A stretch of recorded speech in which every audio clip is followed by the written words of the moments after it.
tak zwana bimbrownia. I tutaj jeden pan miał zakopane tą bimbrownię i przywiózł dla mnie. Tutaj nalewało się woda tu grzała się, para schodziła, tutaj był rozczyn z bibru, tutaj osadnik, a tutaj już woda była i rurki. W tych rurkach znajdował się alkohol i tutaj już wyciekał samogona. Pusto! Widział pan taki przyrząd? O.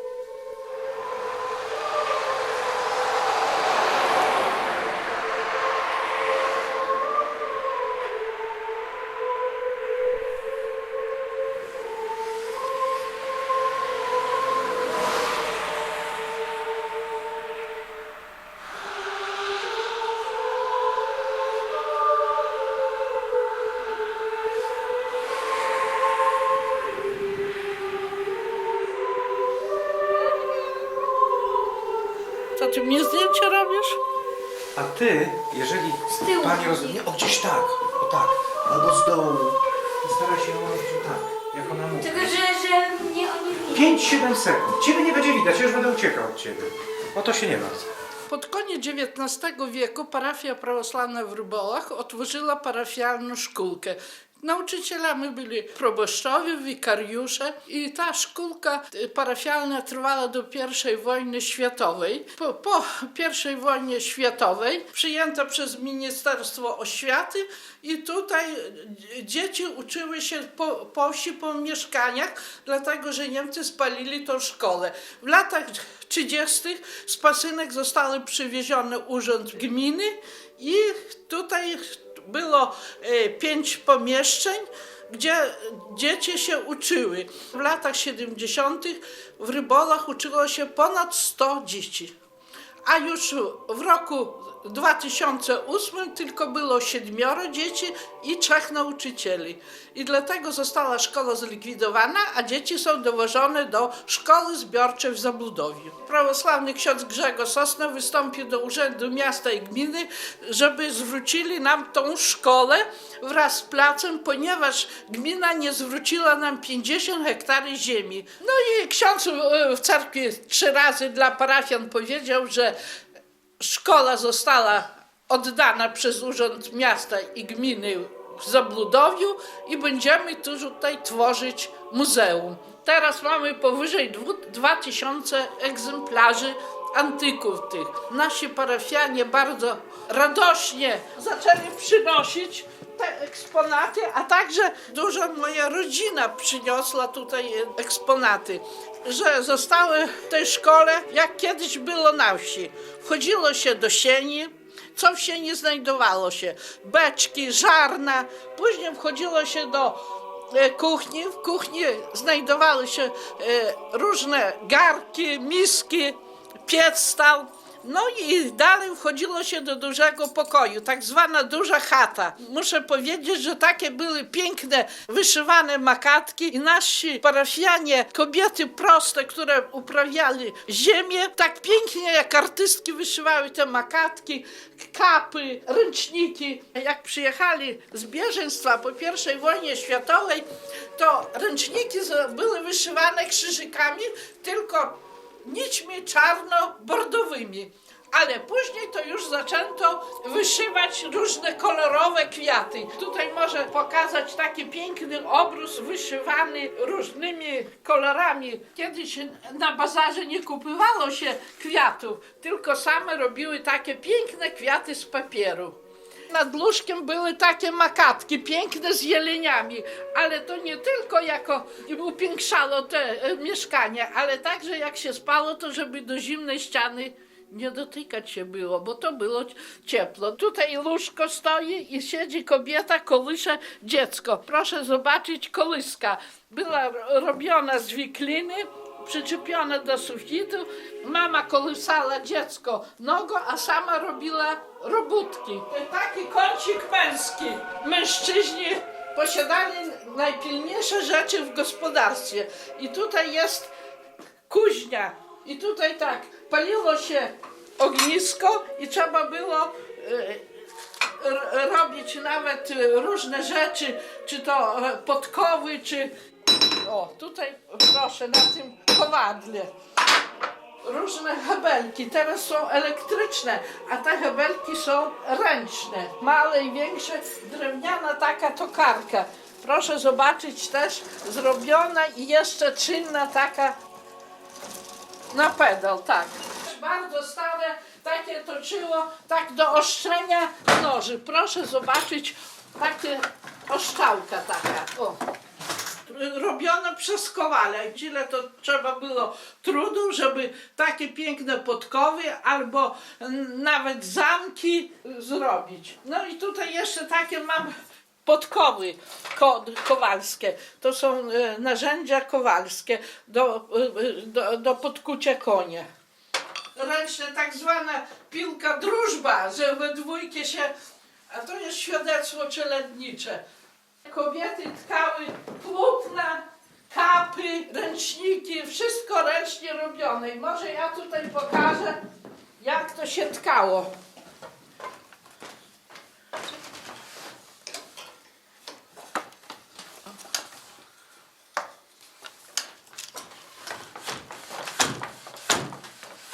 A tutaj już takie z gorszego lnu robiło się płótno na worki. I proszę zobaczyć, jakie duże worki. Jak robiło się płótno. I tutaj mam nasiona lnu. Tutaj z nasion lnu robiło się olej. A tutaj len to trzeba było wyrobić na takie włókno. Pokój garderoby. Płótno tkało się na warsztacie i później się szyło takie damskie koszule. No, kiedyś takie rajtuzy nie kupowało się, tylko się szyło takie. No i tutaj jedna pani przyniosła, to już prawie 60 lat, żenił się, do ślubu uszyła takie kalesony i koszulę lnianą. Proszę zobaczyć, 50 lat taka koszula. Kiedy wrócili z bieżeństwa po I wojnie światowej, Niemcy popalili domy, nic nie było i ludzie sami zaczęli sobie robić takie buty. Z gumy okręcało się nogę z szmatami i tak się chodziło. Mam też takie ciekawe za Niemca w czasie II wojny światowej. Takie były buty na drewnianej podeszwie. Drzewo się szybko niszczy się i dlatego taka gruba była. Nasze panie nosiły takie piękne kożuszki. A tak samo takie chustki, tak zwane szalenówki. Spódnice były tkane na warsztacie wełną, a także do spódniczek nosiło się takie fartuszki lniane i wyszywane, a także takie już z perkalu z koronką. To już takie obszywane obszywko taką czarną, a kobiety obszywano jaśniejszym. Obszycie to jest ciemne, a tutaj już jaśniejsze jest obszycie. No i tutaj też po II wojnie światowej to takie z pluszu kurteczki szyte. Taki kożuch, taki stary. Jedna pani przyniosła, mówiła, że jej dziadek jechał na targ albo do lasu w takim kożuchu. Taki strój. To jest z rybol. Pokażę takie oryginalne haleczki rybolowskie. Panie nosiły takie haleczki. Ale najczęściej kobiety to robiły zimą, kiedy było mniej pracy na roli. Babci takie pudełeczko. To już prawie więcej jak 100 lat te pudełeczko ma. Tak. To babcia takie pudełeczko nosiła. Jak szła na bazar, to nawet i pieniądze trzymała i jakieś tam inne rzeczy.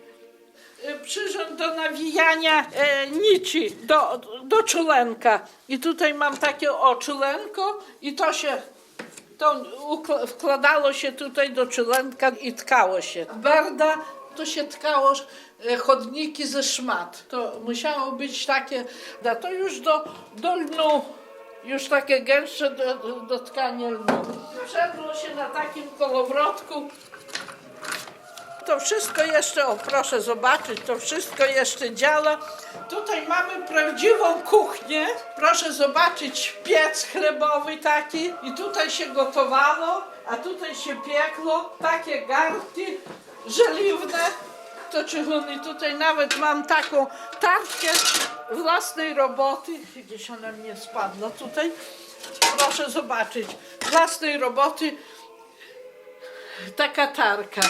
No a ta patelnia to ma prawie już 100 lat. To moja ciocia mieszkała w Lapach i w Zakładach została zrobiona taka patelnia. Widelka, żeby do pieca wstawiać było garnki.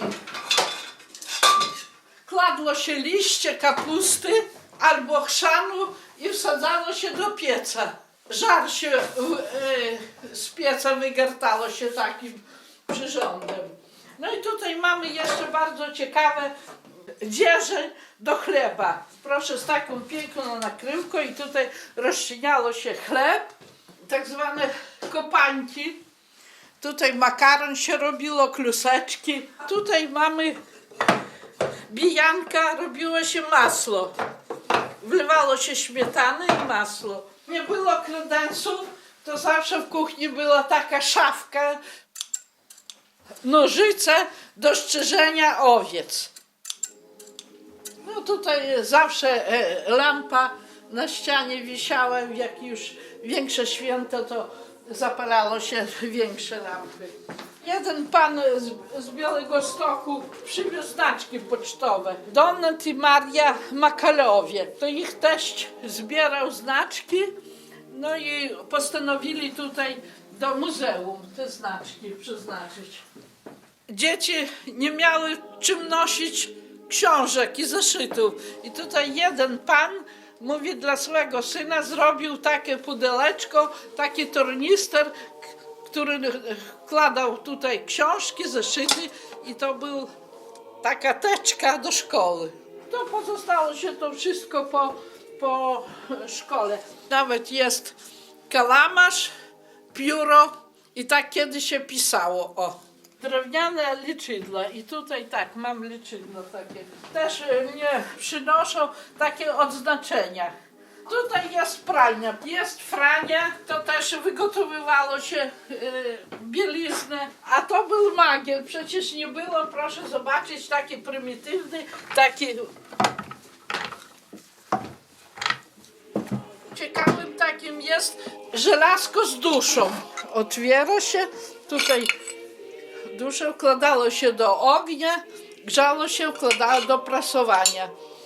Tutaj są żelazka z kominem na węgiel, a tutaj to już takie proste, bez komina, takie żelazka, też na węgiel. W tym i prało się i myło się w takich kopańkach. I tutaj mamy bardzo tarę, ciekawa tara jest ze szkla, bo tutaj mam z żelaza, a tutaj proszę zobaczyć, to jest ze szkla. Tych takich dużych, tak zwanych korytkach trzymało się nawet słoninę czy mięso, a w takich troszkę mniejszych to się kąpało. I tutaj mam bardzo ciekawe świadectwo z 1913 roku ze wsi Pawły. U nas jest leśniczy, to przyniósł mnie takie przyrządy do sadzenia drzewa, skóry, tak, kaczka. No tutaj, żeby trochę wesele w kuchni było, to były makatki. Proszę zobaczyć, jakie piękne nasze panie wyszywały te makatki. Na takiej półeczce w kuchni były talerze, łyżki drewniane. No i tutaj ważyło się, nie było wag, to tak zwane bezmeny. Ten bezmen to robiony Kowalski, roboty tutaj z rybą, a to już kupiony. Dwojak. To jak mąż pracował w polu, to żona nosiła śniadanie w takich garnkach. Tak zwany tygiel, takie naczynko, gdzie topiło się słoninkę. Wkładało się do pieca na żar. No tutaj do odciągania mleka. Tutaj odciągało się śmietankę. Tak, Unia Europejska nie zaakceptowałaby tych urządzeń. tak. Po wojnie prawie w każdym domu był takie żarne, się marło zboże na kluski, na chleb. Bardzo ciekawe beczki z jednego pnia robione. Ile to trzeba było pracy, żeby wydłubać taką beczkę. Zrobione z brzozowej kory, takie naczynko, mąkę czy kaszę. No a tutaj stępa, no z tej robiło się kaszę. Stary koszyk i jedna pani tutaj jak z rybą przyniosła, to mówiła, jak pod Boże Narodzenia albo pod Wielkanoc narobiła kiełbas, kładła tutaj do tego koszyka i wieszała na belku i od czasu do czasu przynosiła dzieciom. Bardzo ciekawym jest też takie pudełko na sery. Jak było latem bardzo dużo mleka, to robiło się sery, suszyło się i kładło się, wieszało się na belku, a zimą przynosiło się dla dzieci i jadło się te sery. Furman wiezie młodych do ślubu. Normalny drewniany wóz z batem. Furman siedzi, wiezie młodych do ślubu. Brona robiona z drewna. To już jest unikat. No i tutaj hamonta, są sanie, do młócenia cepy. I tutaj ja może podniosę, proszę zobaczyć taki cep do młócenia. Taka kulbaka zrobiona i tym się siano skubało. Jak w stogu stało siano, bardzo trudno było ręką wyciągać, to takie były tak zwane smykałki. No i tutaj jeszcze też takie sanie. Latem nie zaprzęgało się konia do wozu, tylko na takie sanki kładło się tam bronę albo plug i jechało się w pole. Kuzyn przywiózł ule ocieplane słomą. A to jest drewniana wirówka do odwirowania plastrów miodu. A tutaj proszę taki prymitywny przyrząd do wyciskania miodu. Tutaj gremplarnia. Kiedyś dużo owiec na wsi się hodowało, na walanki, na swetry. Walna potrzebna była i proszę zobaczyć taka gremplarnia. Tutaj może wialnia. Tutaj jak młóciło się zboże, wsypywało się i plemy odchodziły w jedną stronę, a ziarno w drugą.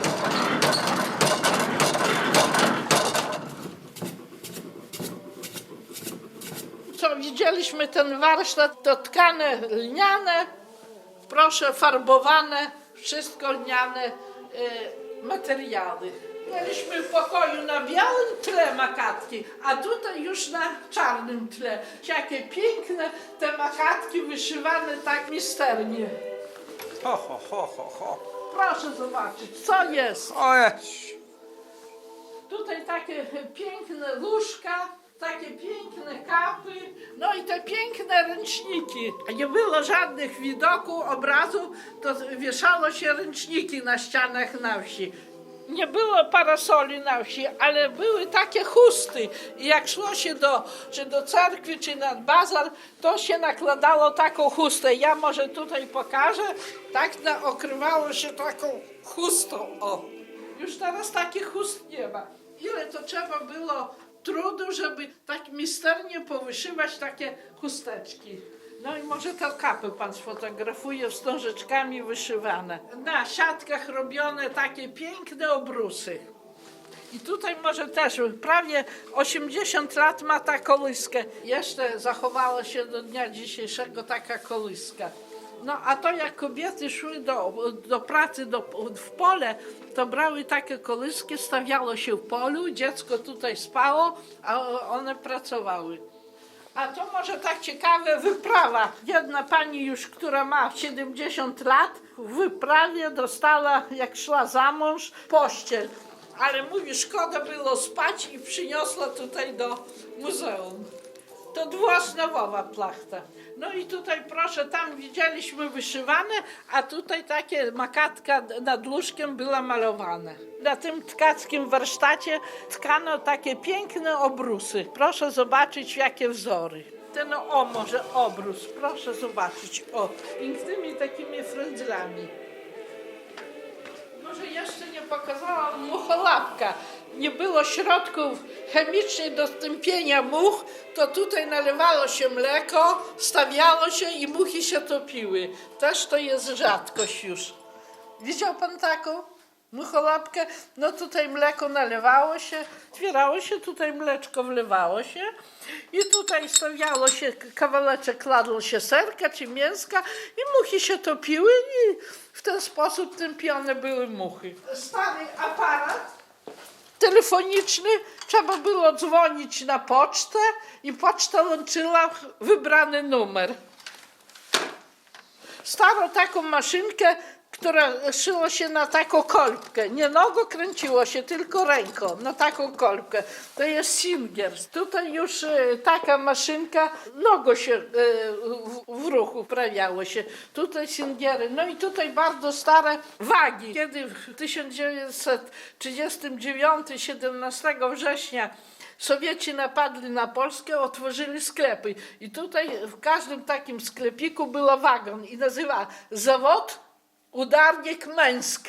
To są wagi na sztuki. Ważyło się na sztuki. Jeden pan ręcznie zrobił takie szachy. Stare bańki. Jak ktoś chorował, wie pan co to jest? Lewatywa. Stara, tutaj mam takie 2 egzemplarze lewatywy. No a tutaj to już takie litrówki, butelki, tutaj dzieci mnie przynoszą. Tak zwana radiotoczka u nas nazywało się. Pan nie pamięta tego, za młody jest. Ja nie pamiętam. Jeden pan przyniósł radiostację, jeszcze ze Solidarności w Białymstoku nadawane było. Czyli można powiedzieć, że pani właściwie przyjmuje każdy dar, bo zawsze znajdzie swoje miejsce, tak? Niech pani Tak. powie o tym. Bo to nasza historia, my na takich rzeczach wychowaliśmy się i tutaj trzeba te rzeczy szanować i przekazać dla dalszego pokolenia. Ale też te z okresu PRL-u? Historii nie można przekreślać i wyrzucać. Żyliśmy w takim okresie i trzeba pokazać, jak żyliśmy w tym okresie.